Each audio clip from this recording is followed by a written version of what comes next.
All right, I love a topic that John presented when he sent out talking point topics to think about. I like the idea of us discussing our best and worst celebrity encounter. I thought that was pretty cool because we've all collectively got a good amount, I believe. So this one's easier for me. My worst, there's kind of two that are tied. So meeting Deion Sanders in person, because he was the world's biggest fucking piece of shit. His bodyguard was standing in front of him holding a pistol case in the Edison Mall. Like, it was the most ridiculous thing I've ever seen. Then Trent Reznor throwing a bottle of water at me while I had a Nine Inch Nails tattoo on my body. That was kind of awkward. Did you see the documentary that was out on Netflix about like behind the song? I can't think of the name of the documentary. It just came out recently, and Trent Reznor does one about behind the song "Hurt" and talks about how that period that you're talking about, he was self-destructive because he was being forced into like something he wasn't through like the images of P&R and on record companies and shit. But like, yeah, he kind of looked at me afterwards and like, I don't know if like he felt bad or what, but one of the best, at least the most fun, was meeting Matt Pinfield. I had a blast meeting fucking Matt Pinfield, dude. I would imagine that sound would be like the Pixies. Yeah. Dude, that Pavement album was so good. Hey, Frank. You know, but I mean, I saw him come out of the side of the show. It was a Coheed show in 2004. And Matt Pinfield is like my rock and roll idol. That dude knows more about rock than I'll ever forget. You know what I mean? And I saw him and I was like, "Hey, Matt." Like, I know him for some reason. And he comes over and he gives me a hug and he kisses me on the neck, which was really fucking weird. And then he proceeded to talk to us for almost 3 hours after the show. And it's awesome. The amount of stuff that he told me in that 3 hours about music, it was just so much stuff, man. So yeah, that was probably my favorite celebrity encounter. Do you ever learn anything about music from Matt Pinfield? While on weed? Weed? I was not on weed, but he was definitely on cocaine. That's why he talked for 3 hours. Because he said, Nick Gonzo, Brady was there and Nick was there, and he's like, "Hey man, do I got white shit hanging out my nose?" Then he grabbed a Coheed shirt and blew his nose on it and threw it back in the merch bin. God damn it! Do you have his number? Do you ever keep in contact with guys like him? Matt Pinfield? I don't know who you know. I don't like. I don't know Matt. Like we don't hang out proper. That'd be a fun guest to get, dude. Don't think I won't try. I know friends who know him, so yeah. I'll ask Josh. Hey, rock and roll, man. Josh, do you think you can get your A&R executive to come on our shitty podcast that has 8 listeners? That'd be awesome. Thanks, Josh. Bye. I'll go next. For me, genuine people that I've really enjoyed meeting and they were just really nice. Kid Rock, Gary Sinise. Those two. You met Gary Sinise? Yes, I've met Gary. I love Gary Sinise. I could not meet Gary Sinise without saying Lieutenant Dan. There's no fucking way I could do it. Well, funny enough, I met the whole Lieutenant Dan band too. But Gary Sinise, stand-up dude, genuinely cares about people, military especially. Kid Rock was cool. Yeah. I was more than an acquaintance and less of a friend, but I was close with Charles Woodson. I was Charles Woodson's butcher. Like, me and him have gone out to dinner. He took me out to dinner a couple times. He stole one of my friend's girlfriends from him, like, as a side piece. But I like Charles Woodson a lot. Yeah, go ahead. Who's Charles Woodson? He used to be an all-star defensive back for Green Bay and LA Raiders. Yeah, he won the Heisman Trophy. He was known for the Raiders, but yeah. Yeah, he won the Heisman. Well, he won the Super Bowl with Green Bay in 2011. Yeah, but everyone thinks of him as a Raider. Everyone thinks that he started his career as a Raider and he ended his career as a Raider. Right. But he won the Super Bowl with Green Bay. Yeah, he's one of the best DBs of all time. Yeah, he won the Heisman Trophy with University of Michigan. DP. I mean, good dude. I mean, and he was nice to me. I was his personal butcher. He would only allow me to cut his meat. Worst experience, Bubba Franks was an asshole. Who? Bubba Franks, tight end for the Packers. Oh, okay, yeah, no clue. I don't want to talk shit about somebody without saying a good thing. Bubba Franks has a brother with Down syndrome, and he treated his brother very, very well. But him as a person, asshole. And the worst experience I've ever had was Rihanna. She's a flaming fucking cunt diva. How do you really feel, Paul? I just said it. Phil. Okay. Surprised you didn't drop an M-bomb in there. Just doing his best John impersonation. You guys. My favorite is Charles Woodson, who's also black. So I mean, come on. Yeah. All right. What about you, John? Worst one's easy. I've talked about it before. Meeting Claudio Sanchez for the first time, he was a straight up fucking dick to me and really, really fucking hurt me as a fan. The second time I met him, he totally redeemed himself. Was a fucking awesome guy. But first time I met Claudio Sanchez of Coheed, what a fucking piece of shit to me. I was just like, okay, well, fuck that, dude. I'm going to go watch Thursday, which is a much better band than your band will ever fucking be. And I walked away. Best band or best celebrity encounter. We went and sat up in the bleachers and we caught a glimpse of that girl that from Hot Topic that you hated. And I remember you were so incensed by the meeting with Claudio and you saw her and you're like, let's get the fuck out of here. Yeah, it was bad fucking. That was just a fucking weird concert all around.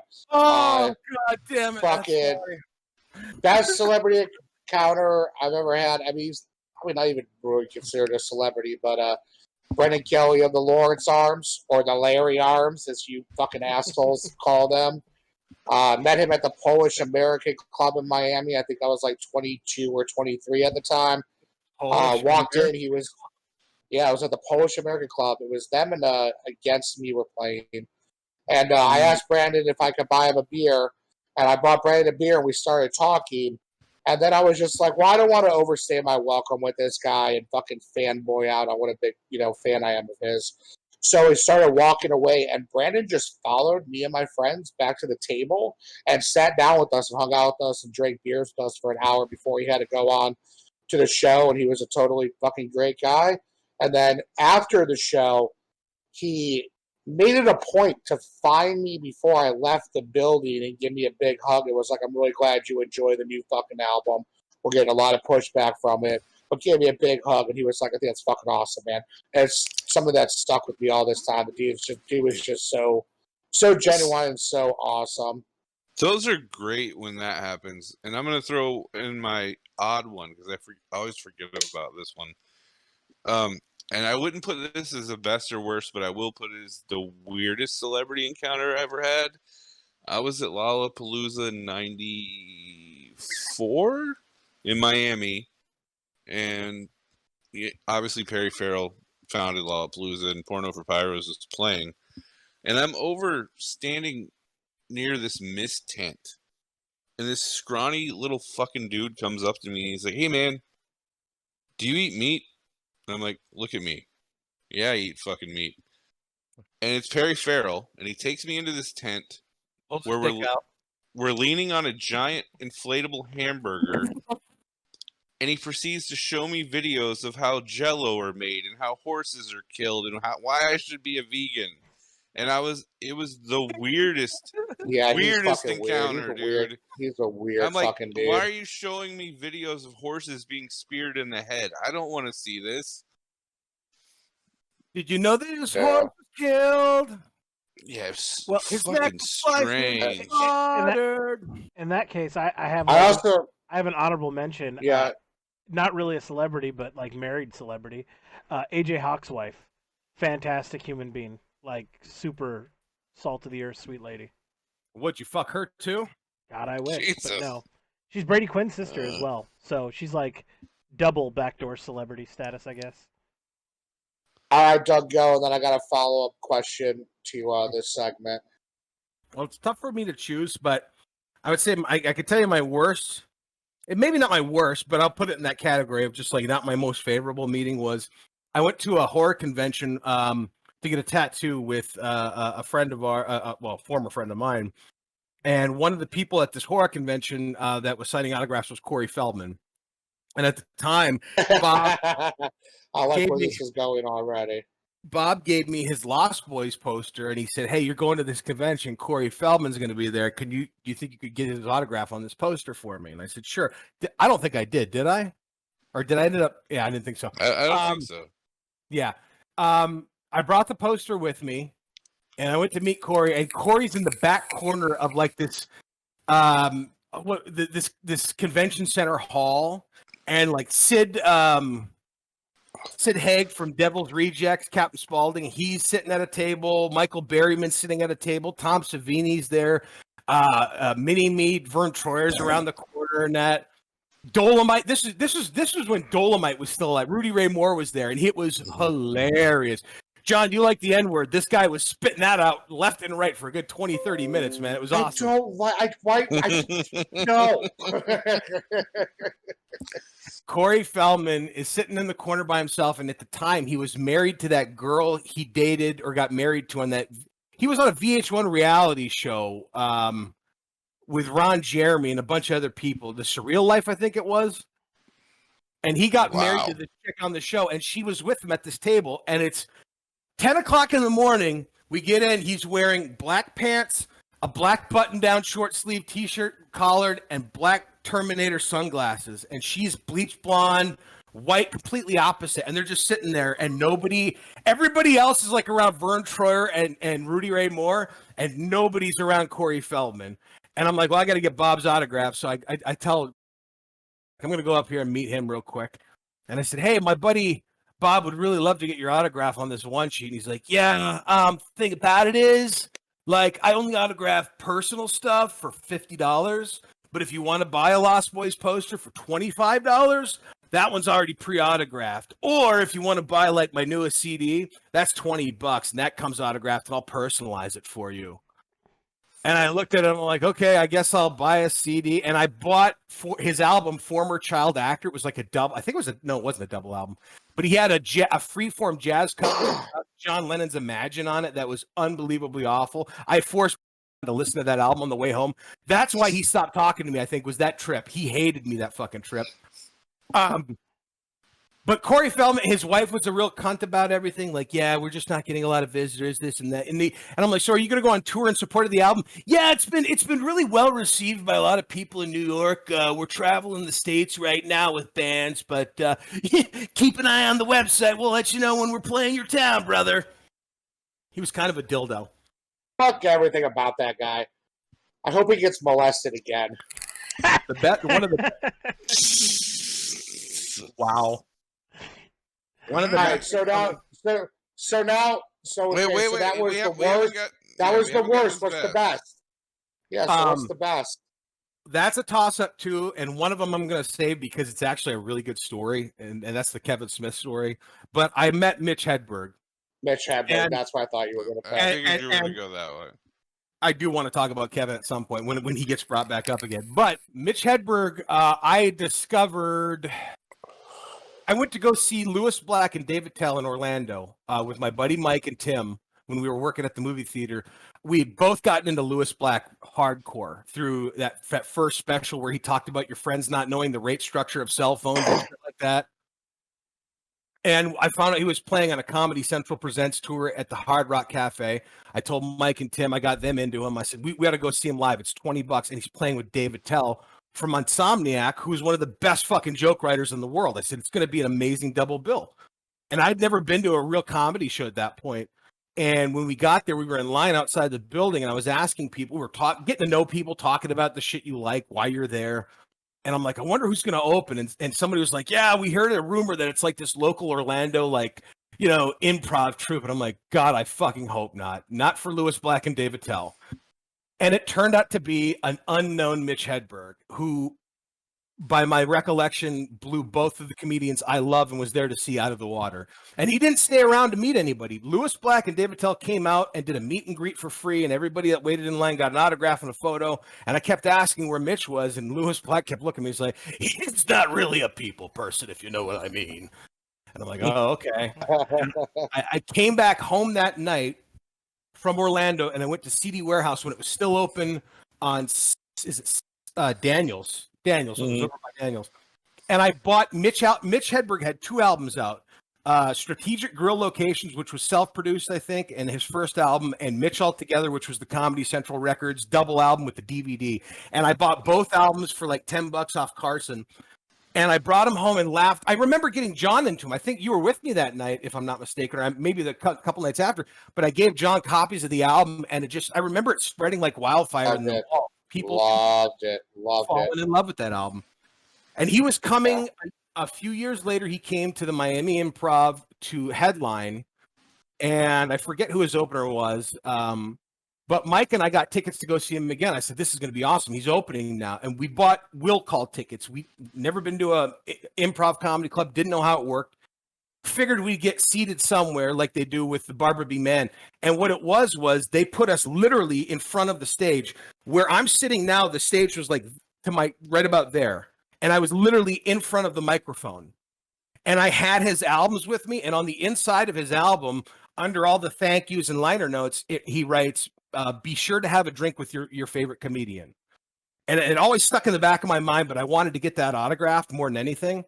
And Mike and I are sitting across from each other, just amazed at the seating that we got and how this is really awesome. Because if you've never been to the Miami Improv, it's not that big of a club. It's a very small, intimate little room, man. So it was really cool. And his wife was there, Lynn Shawcroft, who's still a comedian, tours with Doug Stanhope occasionally. She was the MC. Randy something was the opener. He was all right. He was kind of a douchebag. And Mitch came on stage, looked at me, saw the album on the table, and he said, "Ha, this guy's fucking cool. Get him a drink of Grey Goose." And the waitress brought us out a shot of Grey Goose. He says, "Do you know why you're getting a shot of Grey Goose?" And I said, "Because in the inside of the album, it says, make sure to have a drink with your comedian." He's like, "I fucking love this guy." And he says, "Cheers, brother." And he tapped my shot glass, and we did a shot. And I looked at the waitress. I said, when you get time, bring up 2 more. I want to buy him one. I was just really impressed with how cool he was. He was clearly fucking stoned. You could smell it on him. It was awesome. Yeah. But she brings back a shot awesome. like 10, 15 minutes later, and he's doing his act, and he's fucking destroying and shit.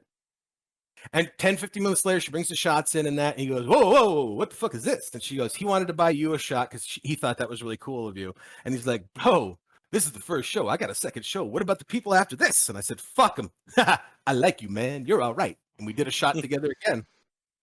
And the show ends, and his wife comes out, and she says, hey, he would like you to come back to the green room. He wants to talk to you. And my buddy Mike and I got invited back. I've got photos with him somewhere. I'd have to dig up, but like I got to spend I've seen him, yeah.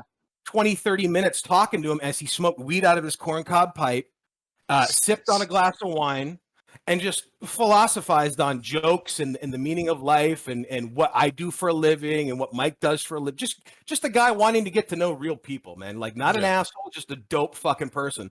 And like 2 or 3 months later, I remember driving into the warehouse at work, listening when Howard Stern was still on K-Rock, and he was announcing Mitch had died of an overdose. And I remember it hitting me really fucking hard, man.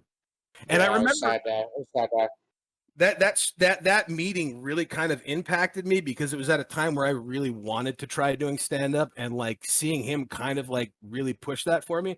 And when he died, it really fucked with my head to the point where I wrote everything I just said out in long form and sent to his wife. And I kept like a communicative relationship with her for a few years after that. But yeah, he was an absolute fucking, the way he was on stage is the way he was off stage. Just a kind heart. I mean, I wasn't with him when he was doing heroin. I don't know the destructive parts of him, but he was very warm, very just cordial, a good person. Anchor point. I love that. I love that story. I can honestly say for me, he's my favorite comedian ever. Personally, like I love Mitch Hedberg. As Doug is telling the story about how he kept a communicative relationship with Mitch's ex, all I can think is, oh, so you tried to fuck her too? Why would we cut that? That's great. I'm not cutting that, and the reason being is I probably didn't have the money to get to Arizona at the time. Hey, anybody have an embarrassing celebrity story of a time where you embarrassed yourself in front of a celebrity or somebody that you really looked up to? When I met Matt Wong from Real Big Fish, it was kind of embarrassing. Mine was the same to me because, you know, Matt from Real Big Fish and Monique had been a couple for years, and Say Ferris's new album had dropped, and I had just met Monique like the month before, and then I'm seeing Real Big Fish, and it didn't dawn on me that he didn't have Mo written on his bass like normal. I'm like, hey man, I met your girlfriend.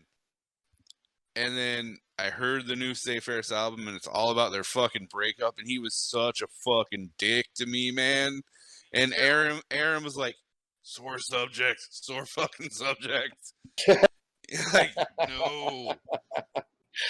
I actually have my encounter with him on video because when I want to see that so bad. I have he was to such find a bad mood. He was in such a bad mood.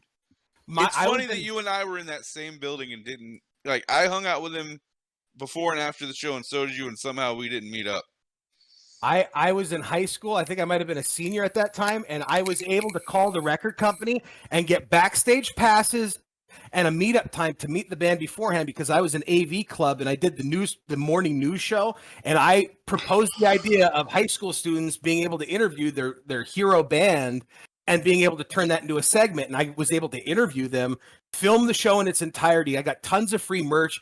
Aaron Barrett was one of the coolest fucking people I've ever hung out with in my life. And Matt Wong, when I asked the question about, I was like 17. I had no idea what was going on. I just heard the rumor that they dated. And I just said, so which one of you guys is dating the girl from Say Fair? And he literally grabs my camera, pulls it, and he's like, shut your fucking mouth on the subject of Monique. And he let it go. And I'm just like, I don't want to be here right now. Like I was 17. I don't want to be here anymore. I don't want to be here anymore. I don't want to be here anymore. Forever unclean. Forever unclean.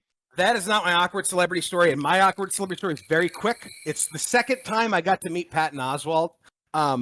Always cool. It was as cool as the first time I got to meet him. And the second time I got to meet him happened to be the show. If you buy his album, Werewolves and Lollipops, I believe it's his second or third released album, right as he was leaving King of Queens. That album, he released a DVD with it. And the show that's on that DVD, I was at that show at the 40 Watt in Athens. And at that show, some kid got so fucking drunk, he pulled his pants down in the middle of the audience and just started pissing like a fucking garden hose. And there's this great chunk where Patton does like 5-10 minutes on it, buys the guy a drink, buys the guy a new set of clothing from the merch table and shit. It's a really cool thing. But I went there wanting to see him because I loved Patton, and I'd seen him anytime he went on tour in Florida, which was rare. And Zach Galifianakis, he was there for the Chunklet Weekend Anniversary celebration, which was being headlined by him, Zach Galifianakis, and the Melvins. And it was an amazing fucking experience. I met King Buzzo too. It was an amazing fucking experience, amazing show. And what I remember more than anything is I got there early and I got to say hi to him at this bookstore. He was having coffee, reading a book. And I was just walking by and saw Patton Oswalt sitting Indian style, reading or cross-legged, sorry, PC, reading a fucking book. And I went to get a cup of coffee. He said, hi, I'm here for the show. I drove from Florida. He says, oh man, fucking awesome. I can't wait to see you after the show because I had shit to get autographed. All his comic books that he had released since the last time I met him.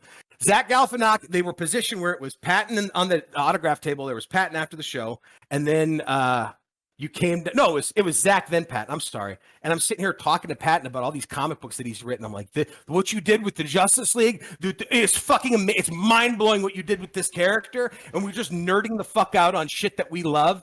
And I don't realize that there's a line of people waiting to get past Zach to meet him. And we're going on for like 5-10 minutes about comic books and shit. And Zach Galifianakis gets up, pushes my shit to the side, and he looks at me and says, sorry, but if you two fucking nerds are done chatting, there's people who want to fucking meet me. And we kept walking. I'm just like, all right, and that was my awkward celebrity encounter. One of the Coheed shows of the fucking 30 shows I've been to or whatever, I'm wearing a Where's Waldo outfit, and Donko is wearing a shirt that is a picture, like pour picture of Ice-T with a picture of Ice-T's face with a bunch of Ice Cube heads floating in it. And everyone had been complimenting him on his shirt the whole fucking day. And we're posing for the group photo with Coheed. And Josh is like, man, I love your shirt. I'm like, Nick, fuck your shirt. And I just punched him. And Claudio was like, oh my God, this guy's so fucking aggressive. He's like, Jesus Christ. And it's always awkward because we go to the meet and greets, and it's like, hey guys, we already know each other. I don't know why I'm in this line. I'll see you guys in a minute. But the look on Claudio's face, I wish Ern would have snapped the picture right as I punched Nick, because Claudio's eyes just like people being attacked at a show before the show. Yeah. So I don't even know if I want to tell this story. This is one of the most embarrassing stories. Then you're telling it. Not only involving a celebrity, but literally just one of the most embarrassing nights of like my entire life. Like so fucking bad. Do any of you guys listen to the band Lucero? Know who Ben Nichols is? I know who Lucero is, but I don't listen to them. I do not. Well, Ben Nichols is the lead singer of Lucero. He's easily in my top 5 favorite singer-songwriters of all time. Like, literally in my top 5. Like, I fucking love this man. And his lyrics have helped me out through some really, really personal shit in my life. Like, someone I really respect and really look up to.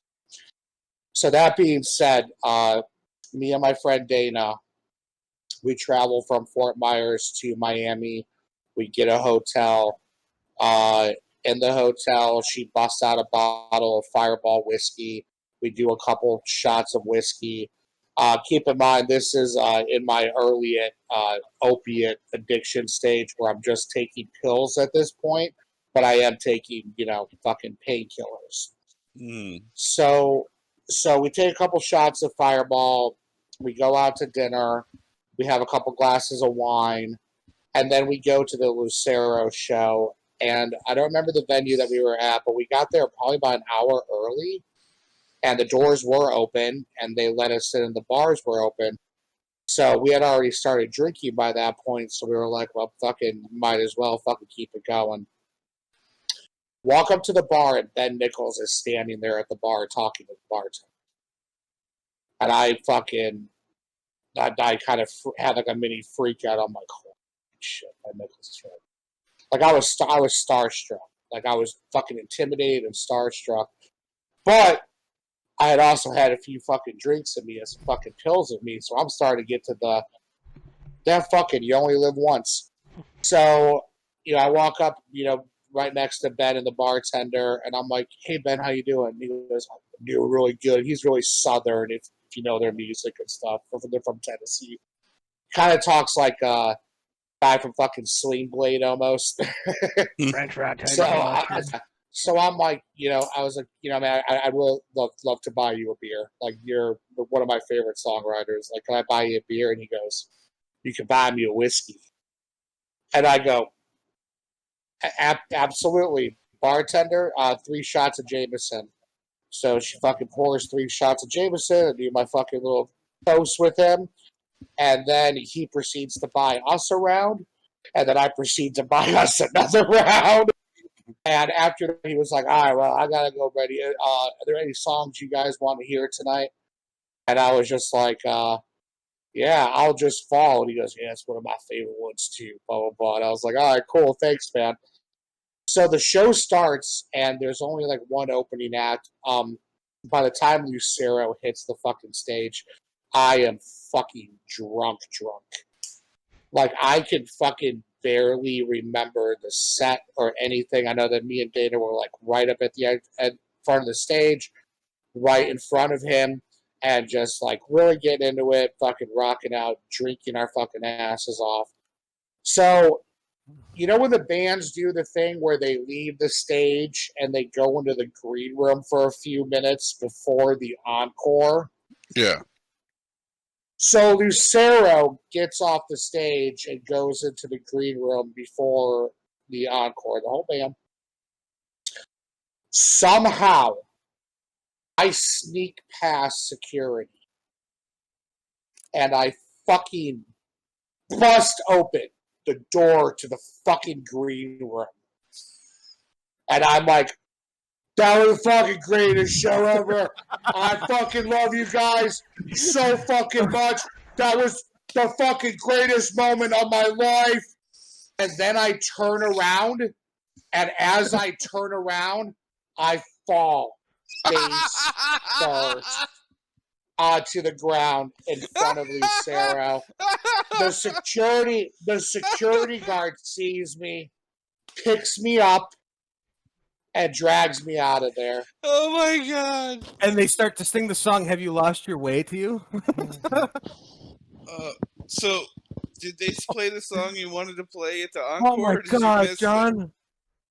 Couldn't tell you, don't remember. it? Jesus Christ! Fell down. What the fuck, man? Wow. Yeah, I think of that story and my fucking asshole puckers. I've never been more embarrassed in my entire life. But then again, if you fucking listen to Lucero, all that music is about getting fucking.